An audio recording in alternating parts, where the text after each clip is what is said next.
There's Sammy. Hello, Tess. Tess, one. Yeah.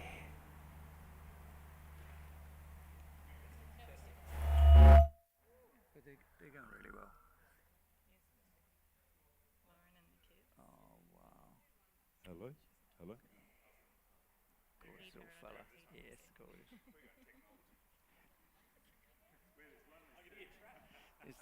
There's 10 people. Testing. Yes, that's good. Good morning, everyone. Okay, I sort of feel like I'm down as low as I can get, which is probably good. Good morning, everyone. Yeah, it's great to have you guys all here, ladies and gents, with us. Doing any work? Today, we're really lucky and privileged to have Dr. Trafford Fischer with us. Now, Traff, I remember way back in the day when I first started at Avenel, and Traff actually looked after student services. And we had some of the best times back in college with, probably from your department, a lot of the socials and our assemblies and chapels. It's just a wonderful time. Dr. Traff is actually up on holidays very quickly. And when I rang him, I said, mate, it's a bit terrible, isn't it, ask someone on the holidays to come and present. But Dr. Trafford Fischer, if we would like you to come up, we'll just get to know you just quickly, and we'll let you jump straight into your presentation. Traff, tell us about your family. I know that you've got a wife and a few others. Yeah, a few others. Yeah, I'm married to my good wife. Yeah, how's your good? Hi, everybody. Nice to be with you. Carol is my wife, and she is an English as a second language teacher. And we met at Avondale, like a lot of other couples did, back in the 70s. And we have 2 adult children, if that makes sense. Our son and daughter-in-law and 2 little kids are up in Budrum. We're going to catch them tomorrow. And our daughter and son-in-law and 3 girls live in Maryland, which is in USA. And our son-in-law cares for, he's vice president for ADRA International, for people and culture, and our daughter works at ADRA as well. Yes, we're trying to get Corey home. It'd be lovely Yes, to it'd see be him nice, here, wouldn't that's it? for sure. Well, Trapp, today we're looking forward to your presentation. Just so everyone's aware, Traff will present for an hour, and at the end of that time, we've got a Q&A time. If we don't have heaps of questions, that's okay. But you also have the opportunity to come and talk to Traff and maybe ask a couple of quick questions. And then you need to head up to Butterham on holidays.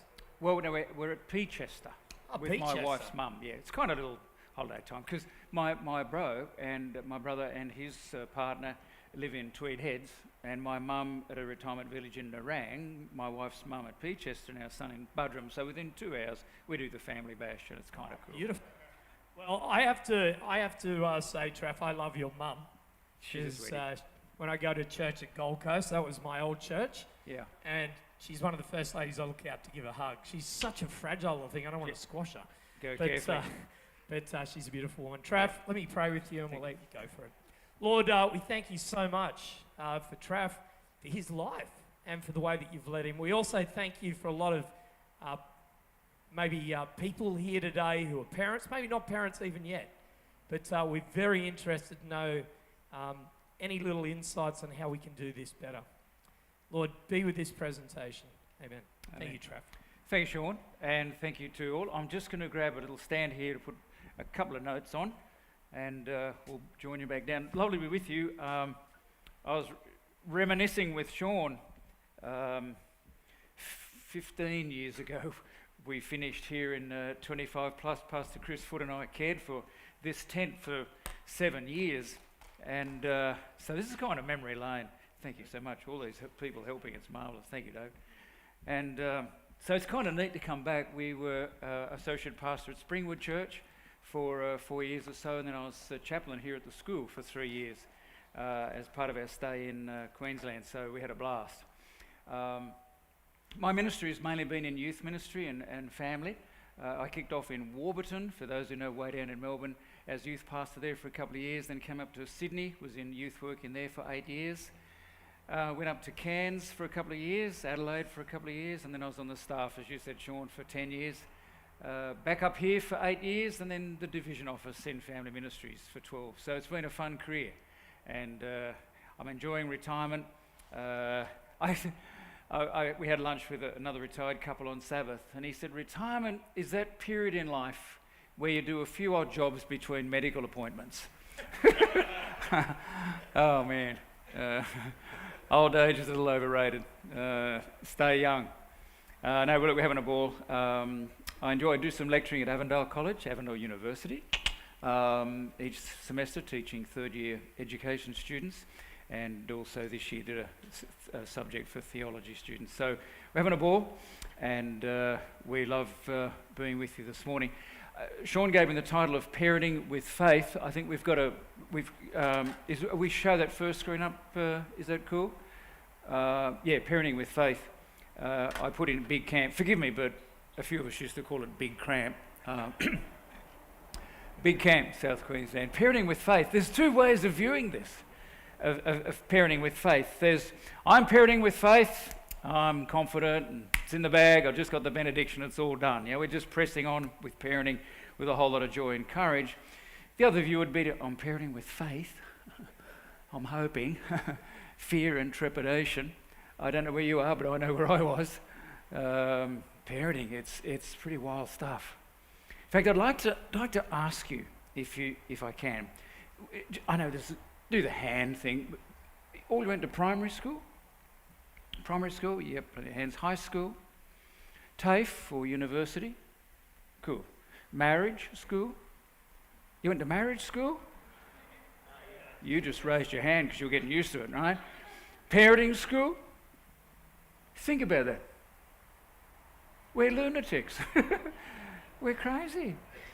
Two key periods or aspects of life, marriage and parenting. We combine with some person for the rest of our lives till death do us part. No training, no education.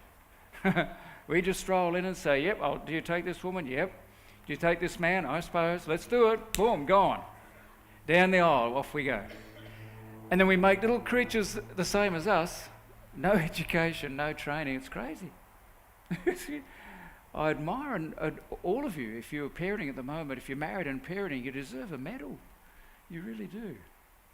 We do these huge things without any training or very little training. Now, I've often thought if I was going to the doctor and he said, look, we need to do some minor surgery, that's cool, and he's about to inject the needle to anaesthetise, something on my leg, arm. And I said, Doc, just before you do, where did you do your training? Oh, I didn't. No, my cat was a bit sick, so I just treated the cat and it come good, so I thought I'd take up medicine. Lying back in the dentist chair. Just before you do that, dentist, where did you do your training? Oh, I didn't. I just thought I'd give this a shot. We dive into marriage and parenting, just give it a shot. And it's not always easy. It's not always easy, so congratulations to all of you. When I was a young bloke, I had all the answers on parenting, of course. I'd be wandering through Coles or Target and see some parent with a child out of control, and I'd just look and say, I know what to do. I knew what to do. I could just give me 5 minutes with that kid and I'd sort him out. Then I had my own. And things changed. In fact, you've heard of Dr. James Dobson. I used to have 4 theories on child rearing and no kids. Now I have 4 kids and no theories. I know that I relate to that. And this one by Harpo Marx, I was the same kind of father as I was a harpist. I played by ear. We just do it by default, don't we? We just kind of struggle through. Of course, these days there is plenty of help for parenting, and I came across this statement. I was staggered. If you took all the books available today on parenting and divided them by the number of days in a year, you'd discover that there has been an average of 10 new parenting books produced every day of the year for each of the past 21 years. That's more than 75,000 different parenting books currently at your disposal. How many have you read? That's some serious, isn't it? And you walk into any decent bookshop, parenting, it's just shelves of the stuff. So everybody's got some great ideas out there, and we need to read them and consult with them. And I thought it'd be pretty arrogant of me this morning to suggest here that I've got all the answers. And I think combined wisdom here among our group, we put it together and see if we can come up with some things that might help us. Let's pool our corporate ignorance and see what we can do. Let me ask you a question. What's the primary task of parenting?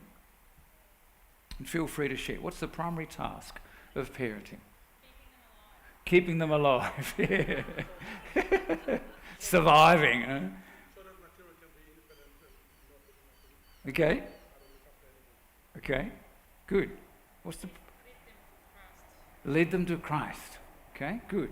What's the primary task of parenting? I enjoy...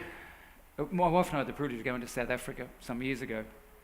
So someone was on Friday night, so I jump on YouTube and just type in Africa. And up comes all different little clips of, or some of them hours long. And there was one recently showing the animals, and I'm just a bit of a sucker for animals of Africa. It showed these wildebeest, there's just serious, just there's thousands of the things in hordes and just travelling. And it showed the birth of this little wildebeest calf. And the commentator said she has 15 minutes to get this calf on its feet and running, so that it can stay with the mob and keep away from lions and hyenas. And it showed this birth, and this little calf sort of stumbling and falling, and then gets up and stumbles and falls and gets up. And within 15 minutes, it's jumping around and darting around and starts running with the herd. It's just phenomenal. You compare that to the birth of a baby. This helpless, tiny little, forgive me ladies, shriveled up prune. I'm fascinated, when you go to a birthplace and you say, oh, look at, isn't she a little darling? Hasn't she got a mother's ears? Oh, and look, that's a father's nose. And I'm thinking, she got anything of her own, And it's this little helpless thing. Can't do a cracker for itself.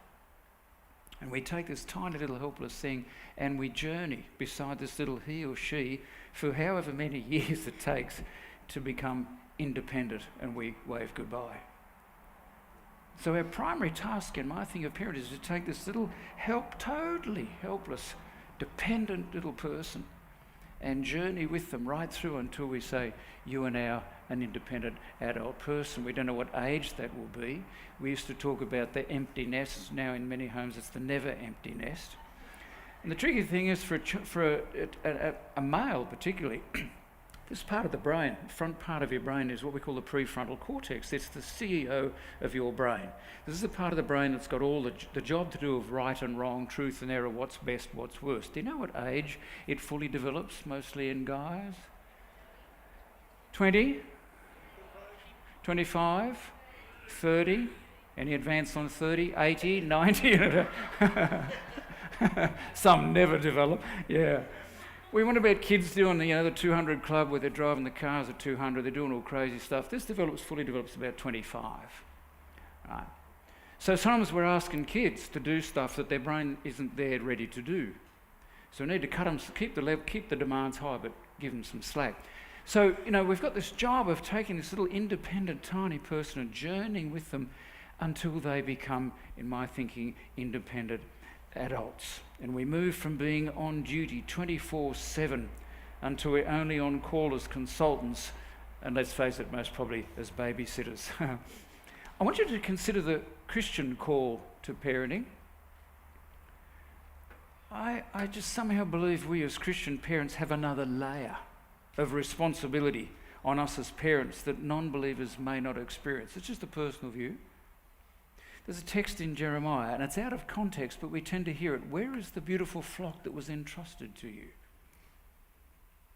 We have the sense that when it comes to the final times and we stand before God and he says, where's your kids? We feel that as parents, I'm sure we do.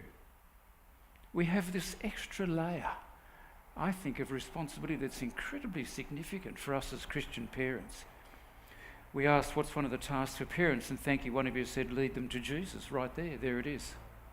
We have this sense, a mum can say to a daughter, honey, don't wear that dress, you're going to get cold. A Christian parent might say, honey, don't wear that dress because, it might lead you astray. Everything we do as Christian parents seems to have this kind of eternal life aspect about it. Where is thy flock? And I think it can be incredibly significant for us as Christians. This text in everyone who heard this is John the Baptist when he was born. Everyone who heard this wondered about asking, what then is this child going to be? What then is this child going to be? Who's this special child? And I think as parents, I certainly felt it. I was a pastor and I had children. And that sense of eternal life responsibility was huge. And I think we as parents, I really do, I think we as parents have this eternal life aspect of our parenting. We know that everything we do and say has an impact for good or not so good, and we feel that heavy responsibility. We know the sense of guilt and failure that we feel when our kids walk away, walk away from the church. We struggle with that. How do we deal with that? Well, we might come back to that. I'd love to hear your thoughts on that. I thought what we might try and do is we're going to look at some parenting generally when we come down to parenting with faith, look at some research on parenting with faith. So what are some key tasks of parenting? Some of that's a little bit small. I've thought of 6 here from some research, and I'll get you to add some more as you will. What are the key tasks of parenting? So our primary role is to take this little helpless, dependent being into a place where they're independent adults. What are some of the tasks? One here is encourage autonomy, that is independence. We want this little baby, this little child that we're growing up to become independent. We don't want them hanging on us all the time. We don't want to be responsible all the time for carrying them. We want to develop them where they have independence and they can say bye and leave. And my mum still goes a bit crook about the way I left home. It was at camp, but not here. It was in Goulburn, South New South Wales, where we grew up. And I just finished year 12. And a friend of mine who was a year or two older was going down to Sydney, and he drove up in his car and said, "Mate, I'm going to Sydney. You want to come with me for the drive?" I thought, "Yeah, okay." So I raced in, grabbed my bag, and as I ran at the tent, I said, "See, Mum, I'm going to Sydney." She said, "What for?" "I'm just going to Sydney." Jumped in the car and took off, never turned back home. Mum wasn't real happy with that departure. I got to Sydney and started work at the old Sydney Adventist Hospital and started my new life there. So it wasn't a nice kind of goodbye. But we move towards goodbye, autonomy. We encourage autonomy. The second one, pass on values and faith. Pass on values and faith, as you said. So I thought I should pause there and ask you to help me. If you thought about 1 or 2 key values that you would want your child to have, that you'd work hard at developing in your child, what would they be? Okay, we've got honesty. I should have had a whiteboard if we could jot them up. I said, honesty, thanks. Just call them out. Honesty. So we're going to work hard. What would be the significance of honesty? Why would that be important? Oh, here, thank you. Okay, relationships. Good. So we'll sit with honesty. Thank you. It's we recognise someone dishonest as just horrible. Relationships. Empathy. All right, let's come back to relationships in a sec, but empathy, yes, that sensitive heart, that sensitive heart, the ability to empathise and be with people in their pain. Good work ethics, yes, good work ethic. That certainly reflects my generation. Thank you for sharing it. I was raised to work and work hard, and a good person was someone who worked. But we're aware of the fact that people grew up a little differently with that now, and they just, they just wait for Centrelink or something. I don't want to be misunderstood, but yeah, in some areas it's not as strong. In some, thank you. Good work ethic. Sorry. Respect. Yes, respect of self and being able to respect others. Good. So as we raise these, we start thinking, how would I do that? How would I do that as a parent? How would I teach my child to be respectful? There's some ads on TV at the moment, of course, and rightly so, for encouraging young boys how to treat girls, how to treat women. We know that sadly during COVID they predicted it.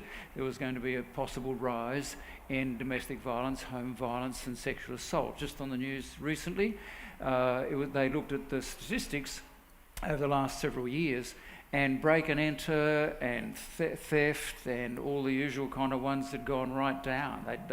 One had gone down half, almost 47%, I think, car theft. Why? Because everybody's home during COVID, most probably. What was sad, of course, is that sexual assault and abuse had gone right up.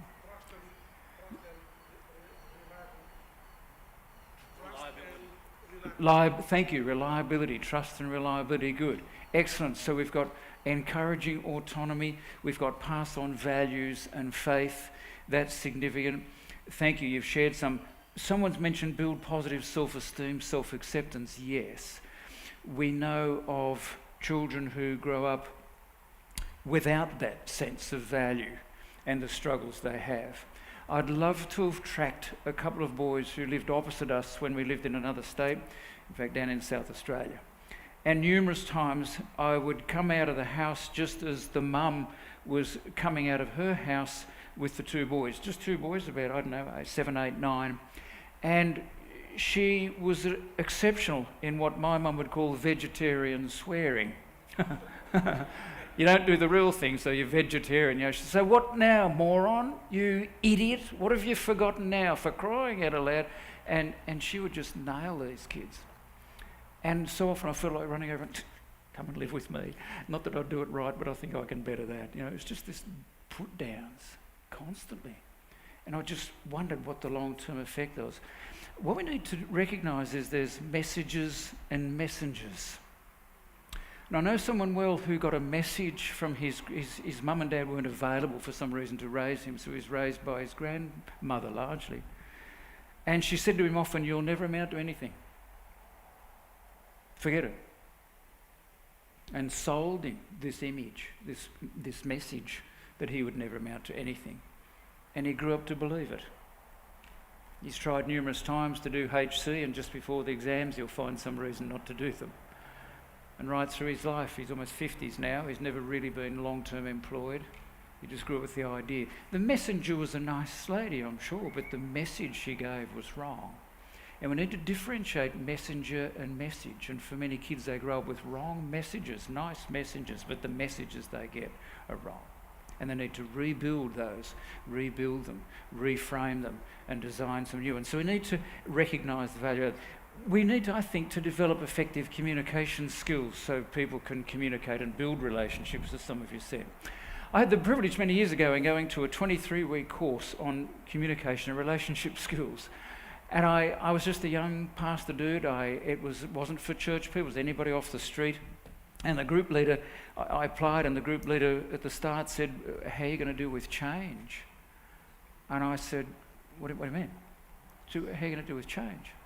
And I said, "Well, I've just come to get resources." You know, you go to workshops and you feel good with your folder of resources, and you fill it all up with the resources, and you go out and you put it on the shelf and you get home and you never look at it again, but you feel good if you've got all these resources.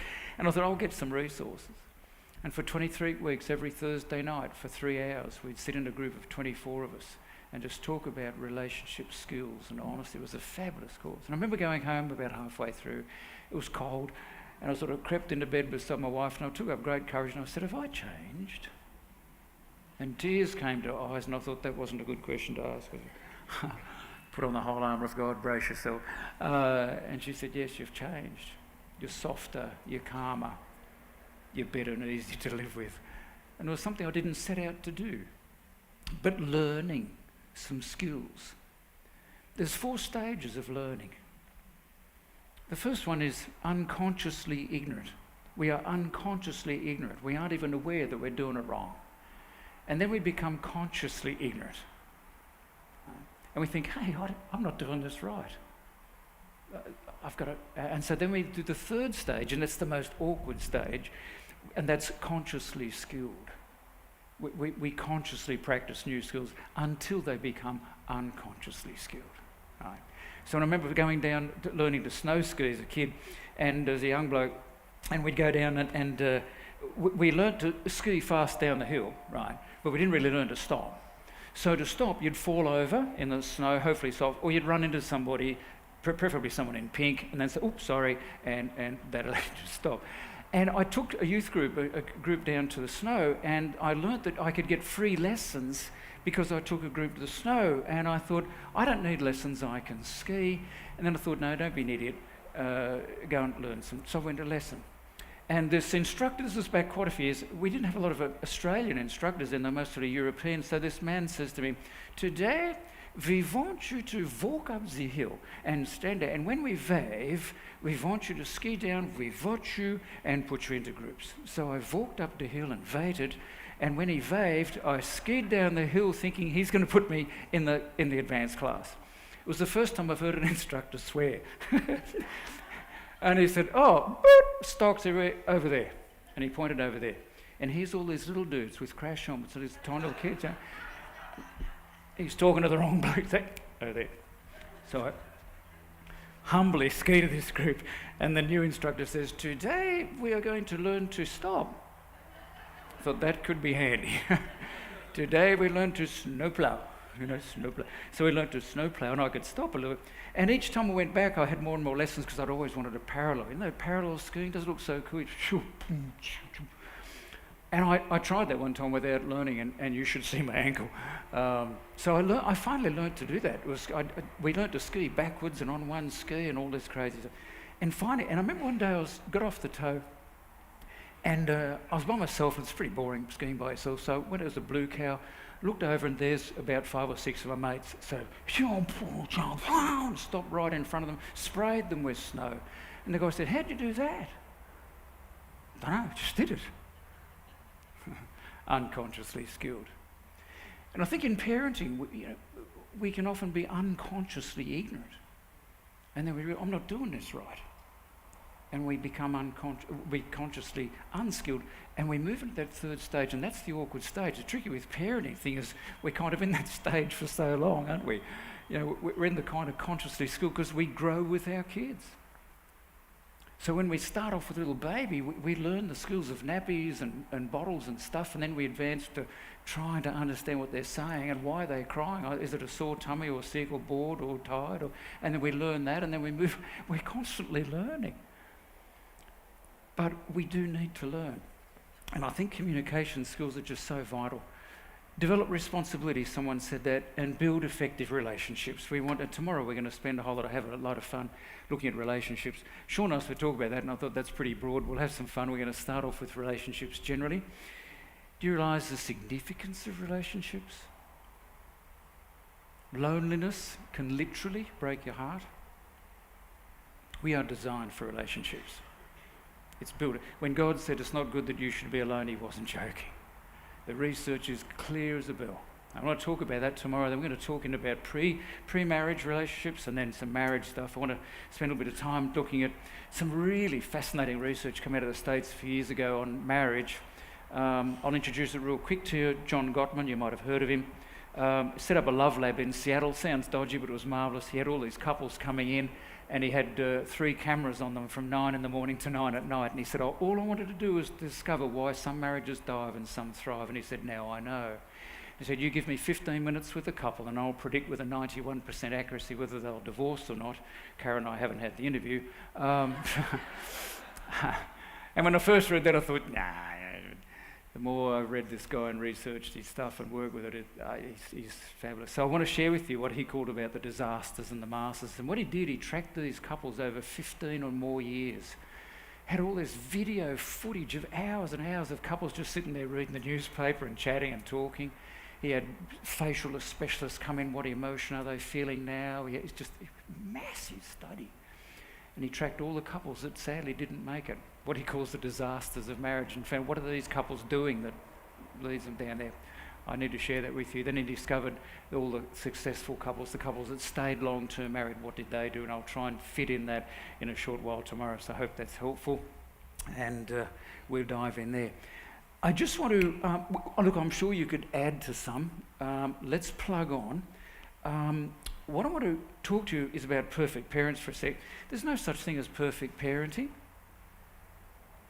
If a young couple or if a young lady comes to me and says, Traff, I found the perfect partner, I say to her, go and marry him immediately.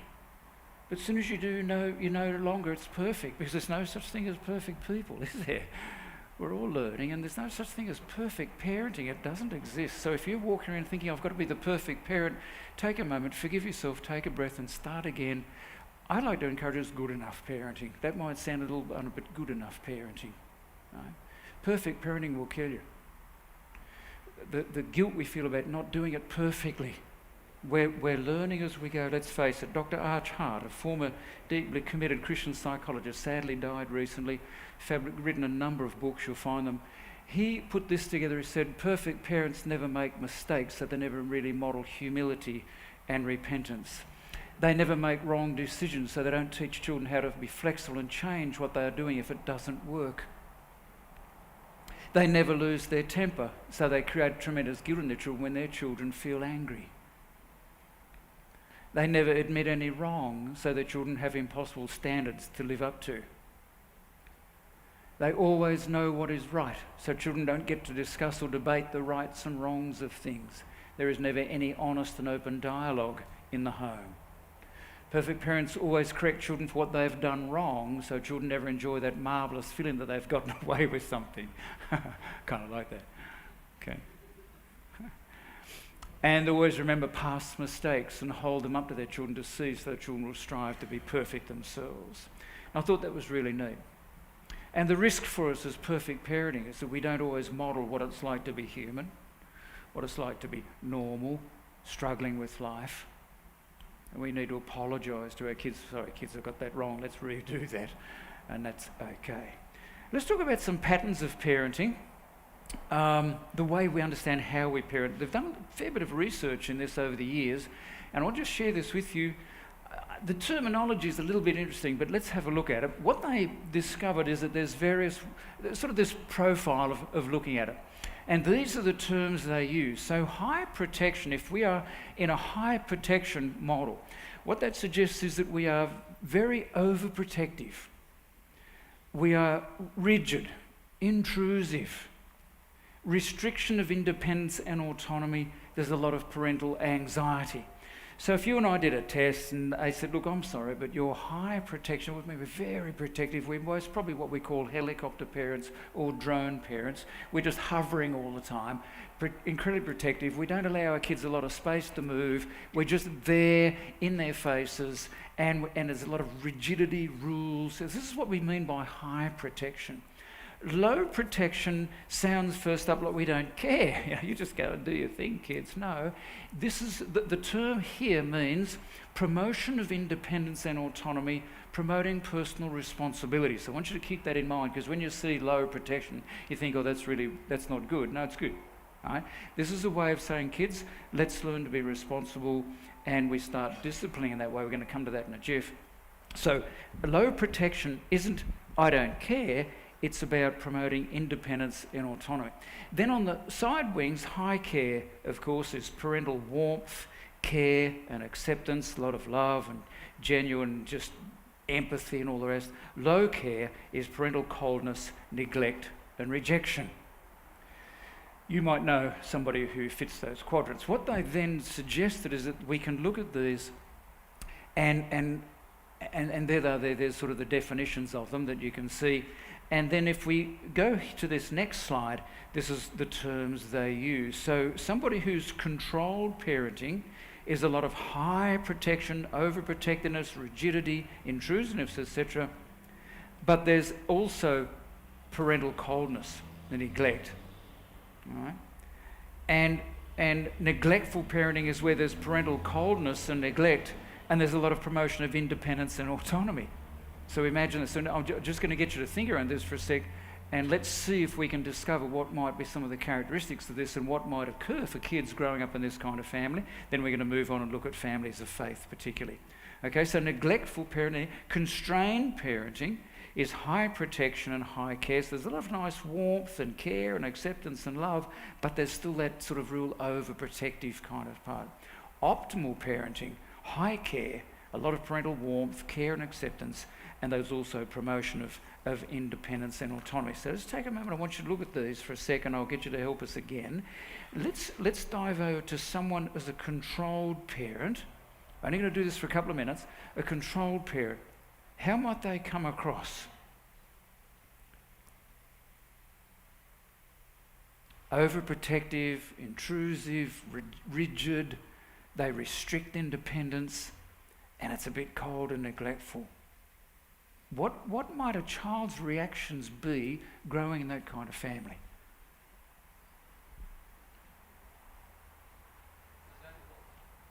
Resentful, yes, good, resentful. Fear, yes. Rejection of parental values. Think about those keywords: fear, rejection, yeah. Acceptance, exactly. Okay, so the risks for the kid is, the child reaction is, they don't care, that is, I feel betrayed. Why don't they love me? I'm not really lovable. A lot of criticism, etc. The child's behaviour, they said, is precocious, impulsive, undisciplined, disorganised, easily frustrated, egocentric. They tend to start centering on themselves. Thank you, yes. Sorry? Less honest, thank you.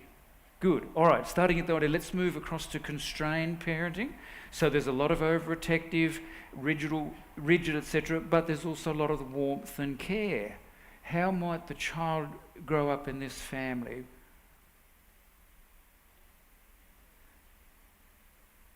What might be going on? There's a lot of love and care, but it's also this sort of control.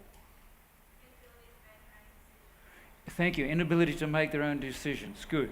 Mum and dad are making them all for them. Yep. Okay, rejection of the parents' rules. Good. They're going to be pushed by their parents, high expectations, afraid of closeness and warmth possibly. Parents, I'm so responsible. The kids might grow up, why must I work so hard to get your love and approval? I must be stupid or inadequate. This is some of the research. What I think does or feel doesn't matter.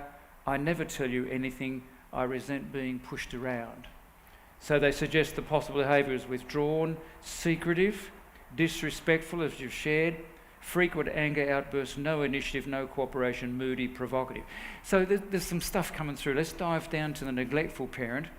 I think if there's which style of parenting might be the highest risk? If there's high risk here, which one? It could go either way, but which one particularly? The neglectful, yeah. So there's who cares? Like, you know, parental coldness, neglect and rejection and promotion of independence. Off you go and do your thing, who cares? And the kids feel ignored, of course, unlovable, don't respect their parents. I hope someone will love me, and I think these kids are incredibly at risk. Of course, the optimal parenting is where we want to be, warm, affectionate, caring, but also promoting independence and autonomy as it's appropriate to do so. So we sort of move into freedom as they do, more and more letting it go. So I hope that's helpful, and you might want to do some more research on this, quite a bit out there. I just jotted down some basic principles of parenting, then we're going to look at some families of faith, looking at the spiritual concept. I put down you are the parents. I have to keep reminding myself that I'm the parent. I don't want my children to be responsible for parenting. And we know that sadly in some families, due to some ill health, some mental health issues, alcoholism, etc., often the children become the parents and take on a parental role. But we generally don't want that to happen. We want our kids to be kids as appropriate, and we're the parents, okay? And we parent appropriately for the age that they're going through. Number two, we've always said we grow with our kids. That's one of the tough things. We grow with our kids. And I discovered, we had a daughter first up, a little girl, Kelly, and she's a mum of 3 girls now. Her eldest is 15 and she's taller than my wife. She's a big, tall girl, and we miss them terribly in the US. I hadn't seen them for 3 years because of COVID. They came and holidayed with us a few months back. It was just so good to see them. And when Kelly did something that I felt wasn't so cool, I used to just frown at her, and she'd kind of just wilt and sort of make a change. And then my son came along, and I thought, well, I guess I'll just do the same. So if he did something and I'd frown at, he'd frown back at me. I thought, that's not working very well. You know, I kind of had to rewrite the rules. And you'll find, even within one family, the kids are different. And I think about, I grew up in a family of 3 boys, and then 16 years later, my next brother came along. It's pretty embarrassing when you're 16 and you walk along the street and your mum's with you and she's very pregnant. So my older brother and I'd walk that side of the street and mum would walk that side. He was 1.5 and I left home. We're all so different. You can see the Fischer tray, but we're all quite different. And we're all different within a family, and growing with our kids is a challenge. And I remember one time my son was hitting our daughter. So I gave him a bit of a clip and said, mate, don't hit your daughter, your sister. He said, so it's okay for you to hit me, but not okay for me to hit her. And I thought, makes a lot of sense. Yeah, we talked about that together. So, yeah, we grow with our kids and we learn different ways of dealing with that. Okay, discipline needs to be considered discipling, not punishment. It's the same word. Discipline comes from the word disciple. And one of the biggest challenges for us when it comes to parenting is how do we discipline our children? And sadly, for a lot of us, discipline means punishment. But I think if we can just twist it to just reframe it and see it as discipling, I think it can take on a little bit of a different feel. There's a whole bag of stuff out there on disciplining. I encourage you to read it. One little one I want to share with you, which I think was really cool. This guy came up with the concept of the stoplights. And he said, in our home, we work with stoplights. And he said, there's red, orange, and green. So we sat down with our kids and said, kids, what's the green light stuff? What can we do where you get the green light? There's no problem, you can do that. So you can play Nintendo for half an hour, you can run around, you can ride your bikes outside. What about riding your bikes inside? No, that's a red light. All right, so they wrote down all the red light, what things that you can't do. And what's an orange light? An orange light means that you are at a risky kind of place. What you're doing now could lead to a red light. And when it gets to a red light, this is what's going to happen. So they sat down with their kids and not only worked out what was green and what was red, but what would happen if they hit the red. And that's often what we don't do. We say, you can't do this, we can't do that, but we don't always talk about, if you do, what are the consequences? And we need to work far more with consequences rather than punishment and get our kids to do that. And it's amazing when you ask kids, I want you to write down, what should we do? What would be best to do in our family when you do a red light thing? It's amazing what the kids come up with. And sometimes they're more tougher than the parents. So he would work on the green, and I thought that was kind of cool. I wished I'd had that when I was a parent. I thought the green, orange and red was pretty cool. And you'd need to nut those out with your kids. Try to avoid helicopter or drone parenting. That's where we're hovering all the time and just hanging low. The older the child, the wider the boundaries. What do I mean by that? As our children grow, we don't want our kid to get to 18 where we've constantly controlled and made decisions for them and yes, no, and this is what you have to do, and then say bye. They haven't learnt to do that. And I remember Kelly came to me one time, and just an example for me that worked at the time. Kelly came to me, she was about 15, and she said, Dad, Jenny's asked me to have a sleepover. That's cool. Who might be there? Oh, some of the kids from class. And I said, well, what do you think? What are you thinking about it? Well, yeah, I think I'd like to go. All right. Tell you what, have a think about it and come back to me in an hour's time and let me know what you're thinking. So she went off and she came back an hour's time. She said, Dad, I don't think I'll go. Okay. What are you thinking? And she explained why she didn't want to go. And I found that a helpful thing to do. I wanted her to start owning, sort of thinking through if I said, no, you're not going, bang, that's it, and she's angry and she slams the door. But negotiating and giving her that room and saying, if you go, that's cool, I'll be there. I wish we had time to do some family sculpturing. Let me just pause there. Well, I think it would be great to just call some of you out and we'd build a family here. So I'm going to build it with my words. I hope you can picture it. On the extremes in parenting, we have what we call families. We do family sculpturing. We have an enmeshed family or a disengaged family way over here. And a disengaged family is where dad's there and mum's there and one child's there and one child's there. Where's dad? Dunno. It's disengaged. There's no connections. And we know families who grew up like that. Okay. And so, I don't know. He's out in the sheds. Where's mum? Kitchen, I suppose. Where's your bro? Oh, who cares? Motorbike. So it's nothing. It's nothing. Right? An enmeshed family is the opposite, where everybody's kind of locked in together. And I would model that by just getting it all. It's too hot, so I won't do it. All sort of hug and hold in tight. And we'd put a son, 18-year-old, or so a girl, let's do a girl. We'd put an 18-year-old girl in the middle of this family and ask her, what's it like living in this family, this enmeshed family, where mum and dad make the rules and everything's decided as a group? And I said, what's something you just want to do? And she'd say, freedom. Freedom. And if we have an 18-year-old son in the disengaged family, he's out on his motorbike doing what he likes anytime, doesn't care, doesn't have to be responsible for anything. Right? And this Jim, this 18-year-old son, meets up at a restaurant with 18-year-old Jenny and this family, and they start talking. And Jenny said, did your father bring us something? Nah. And she talked, and he just describes his family where he can just do what he wants and hair's around. She says, wow, freedom. And as he talks to her, the phone rings, and she picks up the phone. It's Dad. You right, honey? Okay, everything cool. I'll come and get you if you like. What you just yell when you're ready. I'll come and pick you up. And he says, wow, all that love and care. Oh, whew. And so they're attracted, aren't they? And they start going together and they get married. They go on their honeymoon and they come back. It's Sunday morning. It's washing day. And what does she expect? Who does the washing in her family?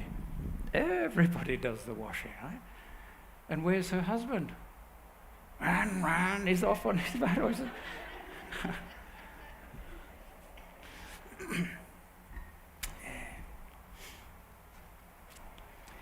Okay, remember the importance of emotional intelligence. We don't have time this morning. There was a guy, John Gottman, who I mentioned earlier, did a whole bag of stuff on parenting. If we get time, we might mention it. And he said parents who work with the emotions of their children are way in front of any other style of parenting. And what I mean by that is that they would teach their children to define their emotions. So when a kid was feeling sad, they said, you are feeling sad. And they would honour that emotion and work with that emotion. Allow the child to experience sadness rather than saying, don't you cry, only babies cry. Bit tough. If a child was angry, they'd say, honey, you're angry just now. And anger is often about what's unfair. If I'm driving and someone cuts me off, I get angry, right? Because that's unfair. He's just oblivious, he just drives on. I get angry because, and if someone says, why are you angry? I don't know, but if they say, what's unfair just now? Sometimes I can answer that. I think, and they work with children who are angry, happy, sad. They defined all their emotions. Some years ago, another pastor and I, we had the joy of working with other pastors. We trained pastors in a variety of areas. We did marriage enrichment workshops, we did basic counselling skills, we did LGBT awareness training, domestic violence training. And when we did basic counselling, we spent quite a while on emotions, because when we're working with people, they're emotional. And just this morning, as I was coming down from Peachester, a friend of mine from the US rang. He's about to retire. He was a chaplain for many years in the Army, US Army. And he was describing how he's training pastors today and tomorrow in Canada on dealing with sadness and grief. Because sometimes a lot of pastors, and all of us sometimes, feel uncomfortable when someone's hurting. And true story, when my younger brother died at 45 of Alzheimer's, and I was sitting beside him on the last weekend of his life, hospital on the Gold Coast. And a pastor came in, and my brother was on the bed there, and I was just sitting here in a chair, and there was a couple of spare chairs, and he came in and he sat down beside me, and he said, oh, this is horrible. And he sat there for 15 minutes and didn't say a word. It was the most powerful support. It was just fabulous. Another pastor came in, true story, another pastor came in. He stood at the end of the bed and sort of wrung his hands like this and said, I'm not sure what to say. And my immediate response was, see that door there? And I had to comfort him, because I had to support him in his anxiety. And when people are hurting and sad, it's a great skill to recognise and stay with that emotion, particularly for our kids. So if you'd like to look it up, it's just emotion-focused parenting. The value of building and sustaining traditions. Real quick. This father and mum didn't have a lot of money, but every year they took their 3 teenage boys down to the snow. And they saved up. It's expensive to go to the snow and skiing. Always has been. And every year that they'd save up. And he writes this story, and he said, as I was going through my parenting years, my mates would turn up and say, hey, Bob, come and have a look at the house extension. And he said, oh, I wish that I could do that. Come and have a look at that new car. Mate, just put in a swimming pool, and they'd describe all these things that they'd done. I felt this guilt of not being able to do that for my kids, but we took them every year to the snow. He said, what was interesting is when my kids were 19, 20, 21, 22, my friends would come around, and there's our kids and their mates sitting down watching snow videos and laughing, and these other mates would say, wow, look at your kids. I don't know where my kids are. And he reflected on that, and he said, I think that little tradition of going to the snow every year anchored us as kids. And his conclusion is correct. There's quite a lot of research now on the value of little traditions, little rituals, and if you do, they did a huge study in the States right of years ago. Joe and Alice Beam and Nick and Nancy Stenay, they studied 24,000 families across 14, how many countries, and it was just a huge study, massive, looking for the 6 signs of a healthy family. And the last one was they valued traditions and rituals. It's a major belief. So if you just got this little neat ritual that you do in a family, keep it. You know, if you have a birthday and you have a cake, make sure you do that. If your kid passes an exam, have a cake, have a party, and when they get their license, have a party, hide the car, but have a party. Just do stuff, eh? Have little rituals, little morning rituals. Stories come to mind. My wife's dad was grandpa was a double amputee. He was ploughing with the old horse and plough many years ago, of course, and the horses shied and took off and cut his leg off. And then several years later, he got gangrene, another one, so he lost that leg as well. And when my wife, when she stayed with them, she'd hear her grandfather get up in the morning and hear this plonk as he sort of dropped out of bed, and she'd hear him sort of scraping his way out to the kitchen, and she'd hear the jug go on, and he'd make his wife a cup of tea, and then she'd hear this shh, shh, and he'd slide the cup of tea along the floor, then catch up on his bottom, then slide it and hand it up to his wife. What a fabulous ritual.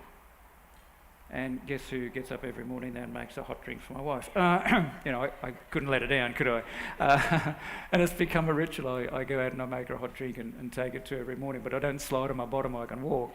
But it's just fab. But little rituals are just, so don't minimise them, right? Don't minimise them. All right. In the last few bit, I just want to share with you a few reflections from research on faith stuff. This is the tough challenge. Let me share with you this statement from Scripture. Jesus talks to his brother. His brother said to him, "You ought to leave here and go to Judea so that your disciples may see the miracles you do. No one who wants to become a public figure acts in secret. Since you are doing these things, show yourself to the world, for even his own brothers did not believe in him." Now, you might have forgotten, but Jesus had a number of brothers. There were 5 of them, or 4 brothers, 5 brothers. He also had sisters.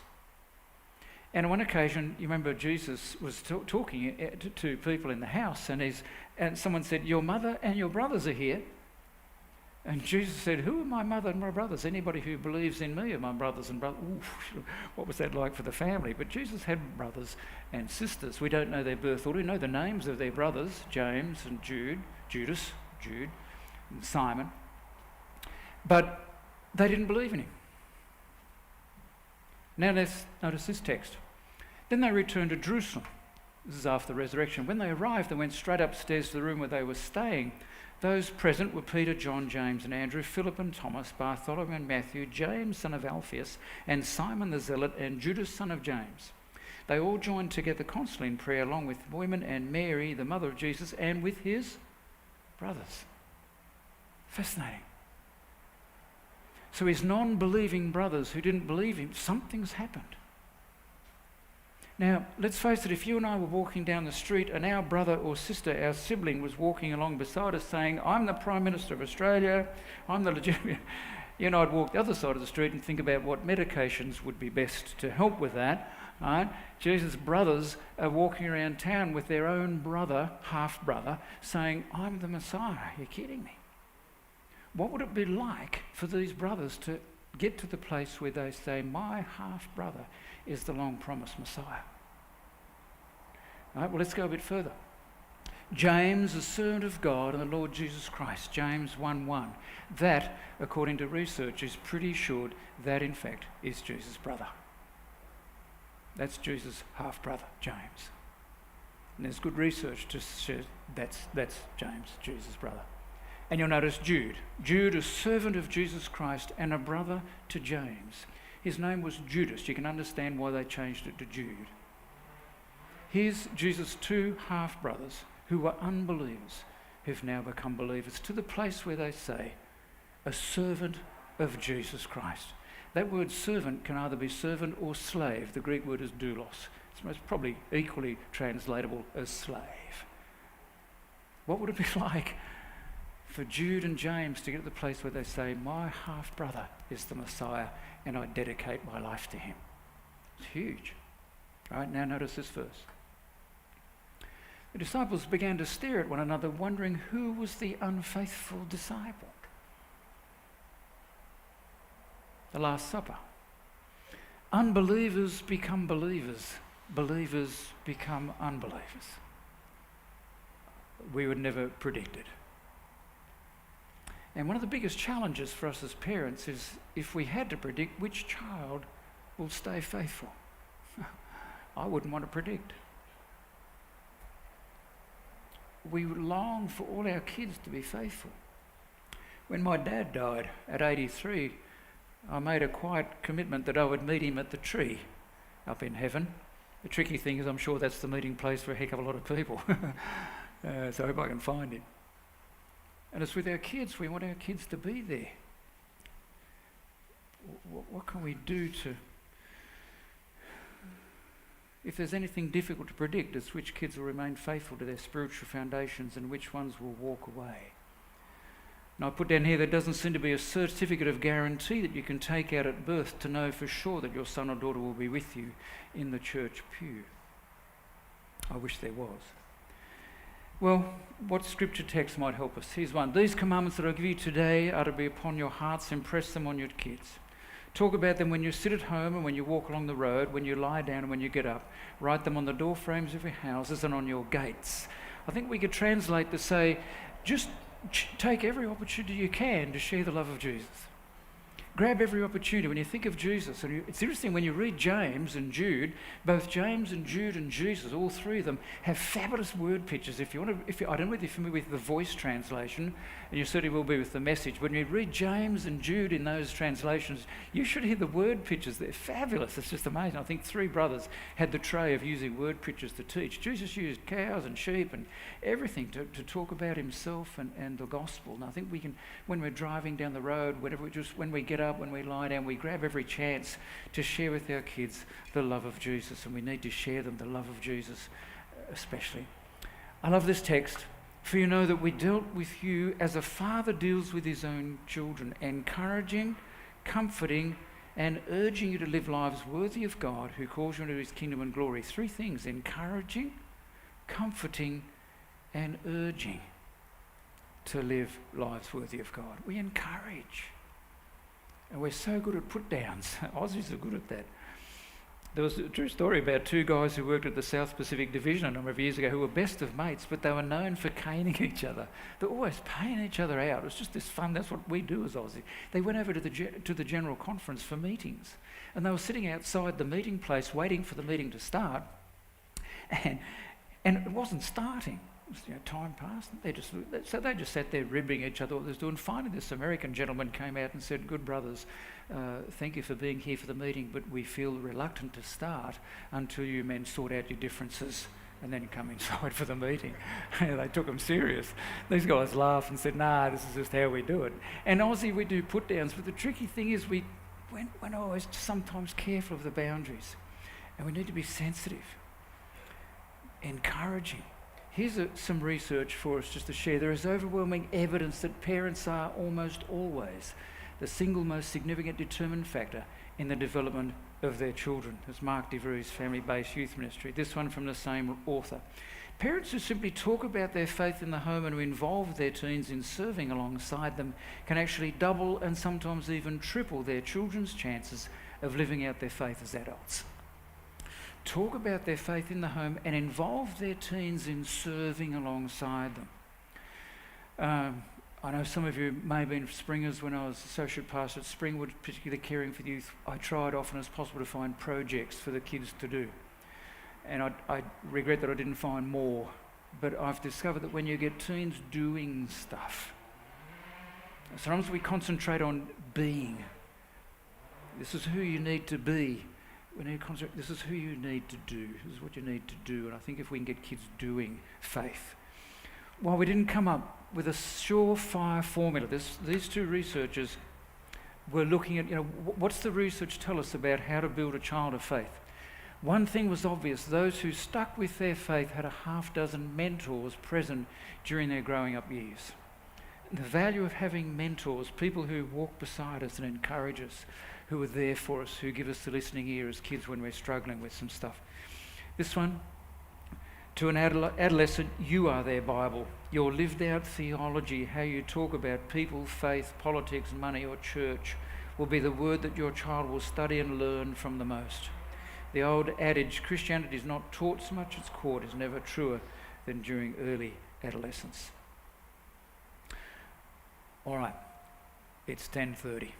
Maybe I'll take 1 minute to share this little bit and then we'll conclude and I'll get you to tell me where I've got it wrong. Love to hear from you. I found this article by Nancy Montgomery, How to Raise a Spiritual Child. I thought I'd share it with you just to finish. This is one person's suggestions. You can add more, I'm sure. If we had more time together, we could all sit round and nut this out a bit. But what the research tells us is that we may not come up with the answer. Believers become unbelievers, unbelievers become believers, and we're not always sure of the factors. I remember one mum many years ago when I was in youth work came to me really distressed and she said, I'm really worried about my youngest daughter. Tell me about it. Well, she's listening to rock music, and when I sort of checked out the music, it wasn't rock music, but to her it was rock music. And she's doing this and she's doing that, and I thought, okay. And tell me about your other daughter, older daughter. Well, she's leading out in Sabbath school, and she's, and she was just this model. She always obeys, and she was a model child.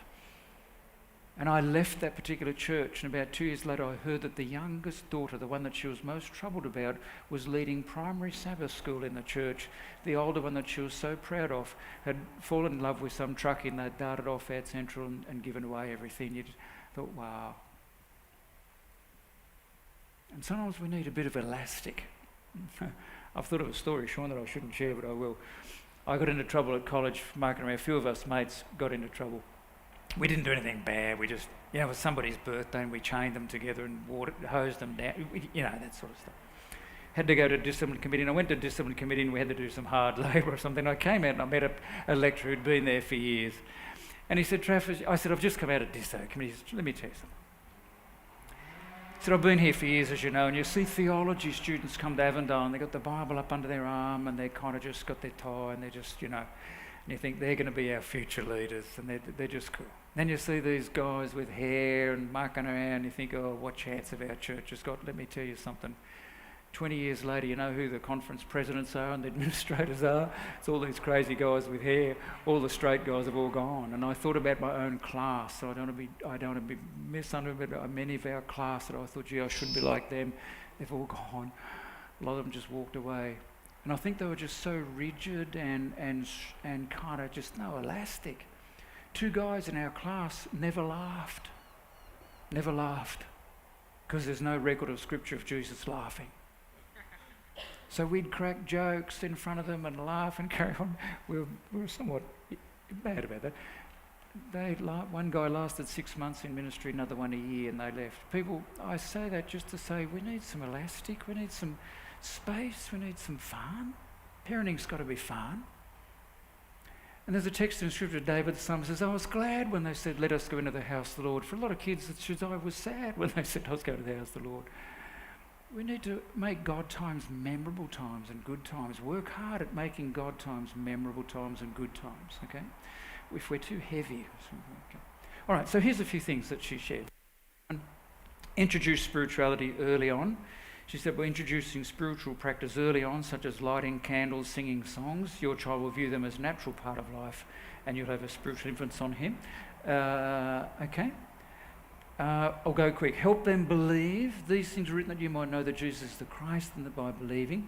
And that little statement that's a bit hard to read there says, my wife and I try to help our daughters see that God is somehow here with us. We look for his presence in the concrete, sensory ways, and just give some examples. Don't pretend to have all the answers. This is this lady's ideas. It's okay to admit that some questions people spend their whole lives trying to figure out. This is one of them. We don't have all the answers. Use daily events to teach spirituality. Big ideas don't always require big actions. Instill appreciation of nature. We do that well. I think that's something we do well. Involve them. Get kids a sense of spirituality by being involved, and there are many opportunities to engage them. Tell them stories. Jesus was always telling stories. Build on family traditions. We've already mentioned that rituals and traditions are key. Show them your spirituality. How we live and what we make time for speaks volumes to kids about what's important. Worship together as a family. We do that in various ways. Can I just make a real quick comment there? When our kids were growing up, and again, I don't present this because I got it all right, but there came time for family worship, and I found that pretty challenging to come up with something every night that was fun. So we sat down and I said, kids, we want you to do some family worship now. You're old enough to do that. So here's a little roster. Let's do Mum Monday night, Dad Tuesday night, Kelly Wednesday night, Jay Thursday night. And how would that be? That'd be cool, yeah, okay. And okay, so I remember I came out of the house one time and Jay, our son, looked at the fridge. It's my time for worship. And he hooked down to his room and disappeared. This is going to be fun. He came out, he had it written out. He said, welcome, Dad. So I had to give a welcome, song and Kelly. And so Kelly had to choose the song. It was priceless. He'd written it all out and there it all was. And another time, our neighbours weren't Adventists, they were Gentiles, lovely folk, but they were Philistine heritage. And we invited them over for dinner. And I thought, let's do family worship. So I said, look, we have this little ritual. Is that okay? Just we have this little ritual. Would it be okay before our kids go to bed? Sure. So we sing this little song. So we start singing this song. And our daughter spoke up quite out and said, Jim's not singing. This is our neighbour, Jim. Oh, sorry. Says, yes, I remember a kid from Sunday school and he joined in singing the song. And I thought, it's embarrassing. But it's fun because, see, if we have to dream it up all the time, man, give it to the kids. Fun stuff. You never know what's going to happen. Make them a part of a community. And here we go. Make it fun. I was glad. Let us go into the house of the Lord. I'm going to share with you a text and we're done. Fancy talking for over an hour. Good. Guy's got to be crazy. All right, here we go. Hey, you must be all pretty tired because you're sitting up watching the special service last night, the funeral service of the Queen. Pretty impressive if you watched it, man. Okay, when they came to Bethsaida, a group brought a blind man to Jesus and they begged him to touch the man and heal him. So Jesus guided the man out of the village, away from the crowd, and he spat on the man's eyes and touched them. What do you see? Jesus said. The man said, I see people, but they look like trees, walking trees. It's all out of focus. So Jesus touched his eyes again. And then when the man looked up, he could see everything clearly. As far as I know, that's the only story in Scripture where there's a time-space element between the announcement of something wrong and Jesus' healing. He touches him once. What do you see? Touches him the second time. People, I'm convinced that there's a bag of people out there, kids, adults, aged people, and for some unknown reason, it's out of focus. Jesus has touched them the first time. They know of his love. They know about Jesus, but for some reason, it's out of focus. And I'm convinced that God in his time will touch them the second time, and they'll see it clearly. And I commend that to you. My final paragraph. This is Susanna Wesley, the mother of John and Charles Wesley. She was the 23rd child in her family. If you've only got 4 or 5 and you think you're doing well, you're chicken food. You've only just kicked off, right? She was the 23rd child in her family. When she married a clergyman. They had 19 children, 10 of whom survived. This is what she says. Help me, Lord, to remember that religion is not to be confined to the church, nor exercised only in prayer and meditation, but that everywhere I am in thy presence. Thank you. It's been lovely to be with you. God bless.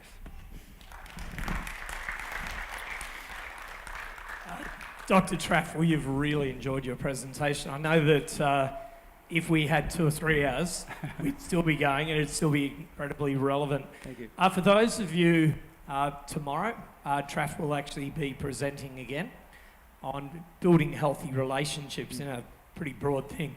Traff could have actually presented all week on all of those ones. There's so many different topics. But it's come time for Q&A. If you do need to get going, we're fully okay with that as well. But if you do want to hang around, this is a really good time to hear your questions and listen to Traff's response. Pastor Paul and I have some mics, so just put your hand up. We'll come straight to you. I'll do my best. No promises. Thank you. There's no questions. They're still thinking, or it's time to go. Thank you for hanging in for an hour. I hope that's been helpful. One over here, thank you.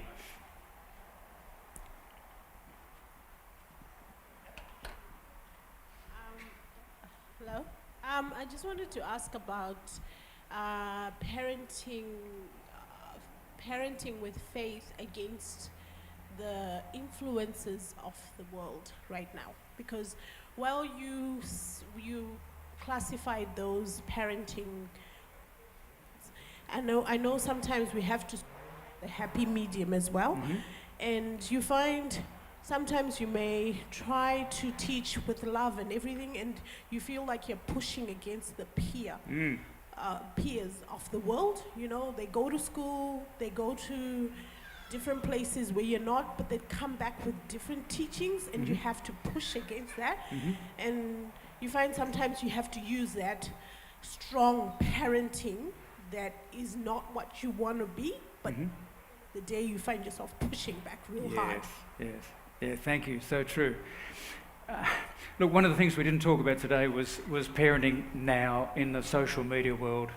And there's people more skilled in that than I am, but you're right, there's some incredible challenges for parenting now because of social media. It's just huge. And I recently spent quite a few days with families just doing stuff, and the teenage kids, this is all they did all day, you know.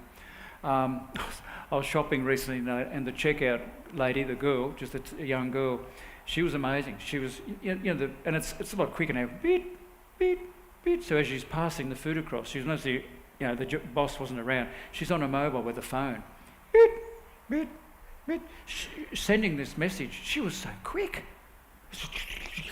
I do. Wrong one. They grow up with them, and it's just huge. And what I heard you saying is that sometimes when the kids bring stuff to the home from out there, and we feel uncomfortable with that, and we feel as if, no, this is what we want, and it gets a bit like this, and we need to be a bit stronger than we'd like to be. That makes a lot of sense. And we feel that, don't we? That hurts. We'd rather not have to work sort of so hard to get across what we feel is important. I think my only thought would be is just continue to model that openness. Continue to model as much as you can. I'm wanting you to get this for this reason. This is where I'm coming from. Tell me a bit more about what you're hearing, and try and keep the table open. Sometimes we feel as if we've got to get to the place where this is it, and sometimes we draw the line and say, kids, this is where, and I tell you why I'm drawing the line here, this is why it's really important to me, and I want to hang on to that. I do feel very uncomfortable letting that go. You're pushing that fine.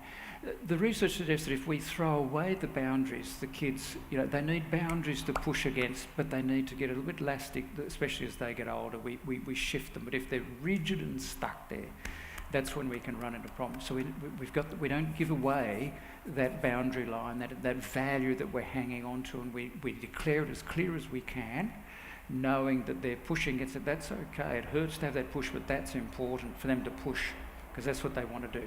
That's part of that independence journey. So if we can picture it as this is all normal. This is all normal. And there were times when my son would come home, but he'd throw his bag across the floor and storm up the stairs, and I think, Lord, thank you for my normal child. He was angry, he was frustrated with school, and come down here. No, just let him unwind when it's time, and we can talk about it. It's normal to have pain and hurt and anger and frustration, and we model that in a way of this is how we best deal with it. It's not easy. We feel that, don't we? That being tough, hard parents. Thank you. So my husband and I are in ministry, and we've often, we come across families where the children are in their teens and they're, making mistakes, and their parents don't want them to make mistakes because they love them, but the parents try and control their lives. We've tried a couple of ways of trying to encourage them to let their children make mistakes, because that's the only way they'll take responsibility. We haven't had much success with that. Okay. What's a method you've found success with. To teach other parents. Sometimes, I'm sorry, I'll just move over here because that's ringing a bit. Sometimes the value is doing it in a little bit of a larger group, but very gently. As a young pastor, again, I've always felt a bit torn because I'm this brand new pastor and I've got these little kids. What would I know about parenting, you know? And I was always reluctant to talk about parenting. My kids had grown and gone, you know. But I appreciate when we feel our role is to educate and train, then yeah, we feel it. So maybe expand the resource out a little bit wider and have some other, put it in a safe place where you actually do a little parenting seminar kind of thing and open it. That might be one way. And I think, yeah, just continue to do it, just encourage them to recognise, maybe you can share, look, research suggests that, and I'm sure you're doing some, but have some research for them. So look, research suggests that the tighter, the more we're hovering, the more we're drone parents, the higher the risk of the kids walking away. There's always going to be a certain reluctance of parents to feel as if they're being told what to do by somebody else.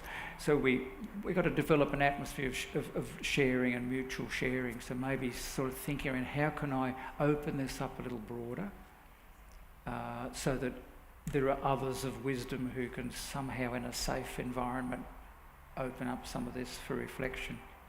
I'd be tempted to try that. Yeah, thank you. Any others? Traff? Over here? Yep. Do you have any special advice for parents of neurodiverse kids, like kids with ADHD or autism or different learning abilities? Yeah, thank you. No, look, to be honest, I don't. It's not my specialty. I just bless you and encourage you to find strength for you if that is you, a parent. Parenting with children with challenge, etc., is a huge journey, and I've often commented, we admire and honour parents who are full-time carers, but I just want to be honest, it's not my specialty, and I encourage you to just sort of do some more research on that. I think it's that whole message of conveying love and empathy and warmth, but actual specific skills, I would feel reluctant to just go down that road because I haven't had to do that, and it's an area that I haven't really researched, but I really appreciate your question. Is that okay? Sorry, I haven't been able to answer that. Thank you. You mentioned that we have 75,000 choices of books. What would be the top 3 that you would recommend for us as parents? Oh, yeah. Have a look at emotion-focused parenting. Would be one that I encourage you to have a look at. It's by John Gottman. He said he's the one who, and we didn't have time, but he talked about dismissive parenting. Just give me 1 sec, I'll give you he describes the dismissing parents and the effect on the children, disapproving parent, the laissez-faire parent, and then the emotion coach parenting. And he describes the incredible differences that the emotions. So that would be one that I'd recommend. Have a look. I can't think of a particular title for you, but if you're looking in particular in the area of faith, Mark DeVries, D-E-V-R-I-E-S, or Chap Clark would be worth having a look at. They're just off the top would be some. Have a think about what particular area would you like to look at and then focus in on there. But emotion focus there is just gold. Teaching our kids to work emotion, to respect and honour emotions is just huge, yeah. Thanks, guys. About done? Thank you, guys. Really appreciate it. Blessings to you all. Give him a clap. Thank you, guys. Thank you, mate. Grateful. See, retirement has some benefits. Yes. You can choose what you do, and I can say you yes or chose no. us, so we're grateful. Thank you. Look forward to being with you tomorrow. Thank you, guys. Thank you to our PA team. Really appreciate it.